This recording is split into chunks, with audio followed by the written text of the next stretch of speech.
नमस्कार दोस्तों, एक सवाल का जवाब दीजिए। आपको दो लोगों में से किसी एक को अपना काम सौंपना हो, वो जो हर काम को टालता रहता है, जो छोटे से छोटे काम को भी समय पे पूरा करता है, आप किसे चुनेंगे? साफ है, जो भरोसेमंद है। लेकिन क्या आपने कभी सोचा है तो भरोसेमंद की शुरुआत कहां से होती है? आज से हजारों साल पहले एक महान गुरु ने यही बात अपने शिष्य को समझाई थी।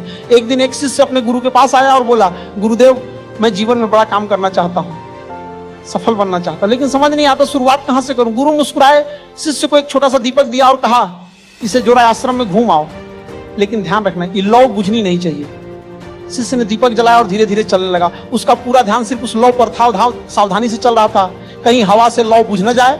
देर बाद वो वापस आया, ने पूछा, रास्ते में क्या देखा? शिष्य बोला, वो नहीं गुरुदेव, पूरा ध्यान सिर्फ इस दीपक पर था। गुरु मुस्कुराए और बोले, और सफलता का पहला नियम, पहला सबक, जब तक आपका ध्यान हर छोटी छोटी चीजों में भटकता रहेगा, बड़ा कुछ नहीं कर सकते हैं। जिन आपने अपना पूरा ध्यान एक लक्ष्य पर लगा दिया, उसी दिन से बदलाव शुरू हो जाएगा।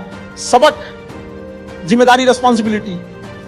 देखा आपने, एक छोटा सा दीपक भी शिष्य के लिए जिम्मेदारी बन गया और उसने वो पूरी ईमानदारी से निभाया। में बड़े काम वही लोग करते हैं, बच्चों छोटे कामों को भी गंभीरता से लेते हैं। तीसरा सबक, नियंत्रण, कंट्रोल। हवा चल रही थी, रास्ता कठिन था, शिष्य ने अपने कदमों और ध्यान को नियंत्रित रखा। ये जिंदगी है, परिस्थितियां कभी आपके हिसाब से नहीं चलेंगी, आपका कंट्रोल आपके हाथ में है। चौथा, निरंतरता, कंसिस्टेंसी। वो धीरे चला लेकिन रुका नहीं।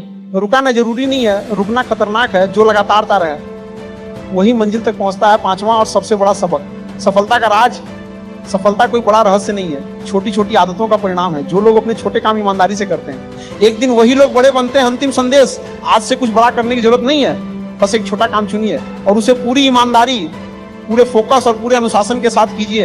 एक दीपक छोटा था, लेकिन उसी ने रास्ता दिखाया, और शायद जिंदगी का वो छोटा कदम आपकी सबसे बड़ी मंजिल तक पहुंचा दे।